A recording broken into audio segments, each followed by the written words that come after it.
Hello everyone, আসসালামু আলাইকুম। আমি শর্মি ইসলাম। আবারও কিন্তু চলে এলাম আপনাদের সঙ্গে খুবই দারুণ একটি রেসিপি শেয়ার করার জন্য। আজকে আমি তৈরি করে দেখাবো ম্যাঙ্গো আইসক্রিম।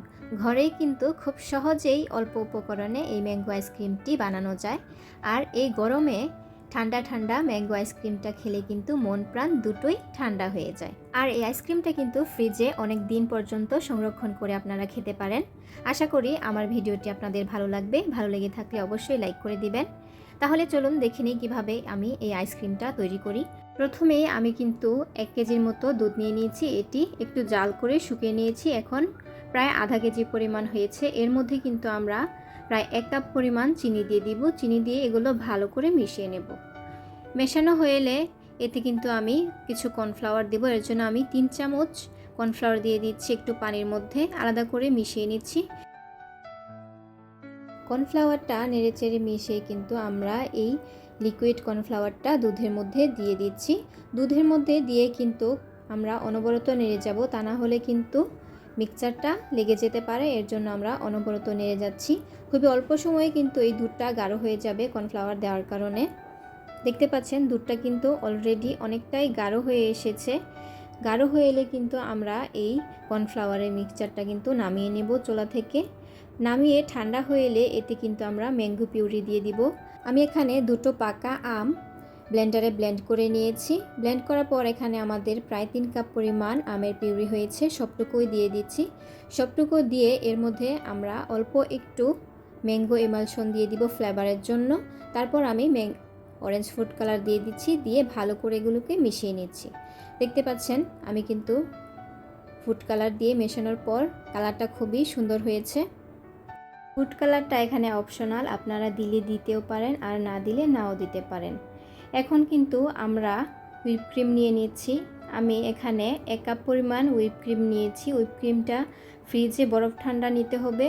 তারপর কিন্তু আমরা হ্যান্ড বিটারের সাহায্যে এটাকে বিট করে নিচ্ছি। দেখতে পাচ্ছেন 3-4 মিনিট বিট করার পর এটি যখন একটু ফোম হয়ে আসবে তখন কিন্তু আমরা এখানে প্রায় 3-4 চামচের মতো কনডেন্স মিল্ক অ্যাড করে দিচ্ছি। দেখতে পাচ্ছেন আমি এখানে 3-4 চামচ কনডেন্স মিল্ক অ্যাড করার পর আমি এখানে 4-5 চামচের মতো গুঁড়ো দুধ ইউজ করেছি। তারপর আমি আবারও হ্যান্ড বিটারের সাহায্যে এগুলো ভালো করে মিশিয়ে নিচ্ছি। দেখতে পাচ্ছেন আমাদের কিন্তু প্রায় ফোমি হয়ে এসেছে। তারপর আমি আগে থেকে বানিয়ে রাখা সেই ম্যাঙ্গো পিউরিটা দিয়ে দিচ্ছি এবং এখানেও কিন্তু অল্প একটু ফুড কালার দিয়ে দিচ্ছি আর একটু ম্যাঙ্গো এমালশনও দিয়ে দিচ্ছি। তারপর এটিকে ভালো করে মিশিয়ে নিচ্ছি। দেখতে পাচ্ছেন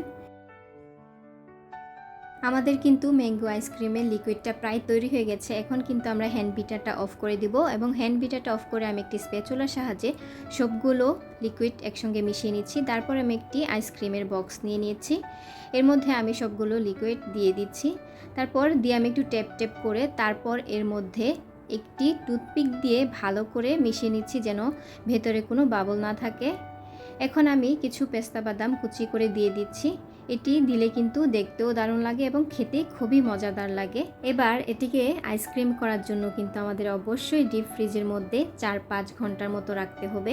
আপনারা চাইলে আরও বেশিক্ষণও রাখতে পারেন, কিন্তু কমপক্ষে কিন্তু 4-5 ঘন্টা রাখতে হবে। ফিরে আসছি 4-5 ঘন্টা পর। দেখতে পাচ্ছেন আমি কিন্তু 4-5 ঘন্টা পর এটিকে নামিয়ে নিয়েছি। খুবই সুন্দরভাবে এটি বরফ হয়ে গিয়েছে। আমি একটি চামচের সাহায্যে এটিকে উঠিয়ে দেখাচ্ছি। খুবই নরম কিন্তু হয়েছে, একদম দোকানের আইসক্রিমের মতো। খেতে কিন্তু আরও বেশি সুস্বাদু হয়। বাসায় বানিয়ে খেলে অবশ্যই আপনারা বুঝতে পারবেন। আর এই আইসক্রিম রেসিপিটি কিন্তু আপনারা অবশ্যই এই গরমে ট্রাই করবেন। আমি কিন্তু এখানে আইসক্রিমের স্কুপ করার জন্য মেজারমেন্ট কাপের চামচ দিয়েই আইসক্রিমের স্কুপটা বানিয়ে নিয়েছি। তারপর কিন্তু আমি একটি স্ট্রবেরি দিয়ে এই আইসক্রিমটা দেখার সৌন্দর্যের জন্য উপরে দিয়ে দিচ্ছি। এটা আমার গাছের স্ট্রবেরি। আইসক্রিমটা কিন্তু খেতে খুবই দারুণ লাগে। আপনারা অবশ্যই বাড়িতে ট্রাই করবেন এবং পরিবারকে বানিয়ে খাওয়াবেন। বাচ্চারা কিন্তু এই গরমে আইসক্রিম খেতে চায়। আপনারা কিন্তু বাচ্চাদেরকেও এভাবে আইসক্রিমটি বানিয়ে খাওয়াতে পারেন, খুবই অল্প সময়ে এবং অল্প উপকরণ। এভাবে আপনারা যদি আইসক্রিম বানিয়ে নেন তাহলে কিন্তু দোকান থেকে আর এত দামে আইসক্রিম কিনতে হবে না। ঘরে বসেই কিন্তু আপনারা আইসক্রিমটি তৈরি করতে পারেন। আশা করি আমার এই ভিডিওটি আপনাদের খুবই ভালো লেগেছে। ভালো লেগে থাকলে অবশ্যই লাইক করে আমার সঙ্গেই থাকবেন। আর হ্যাঁ, যারা আমার চ্যানেলে নতুন তারা কিন্তু অবশ্যই আমার চ্যানেলটি সাবস্ক্রাইব করে যাবেন। দেখা হবে অন্য কোনো দিন অন্য আরেকটি নতুন রেসিপি নিয়ে। আসসালামু আলাইকুম, আল্লাহ হাফিজ।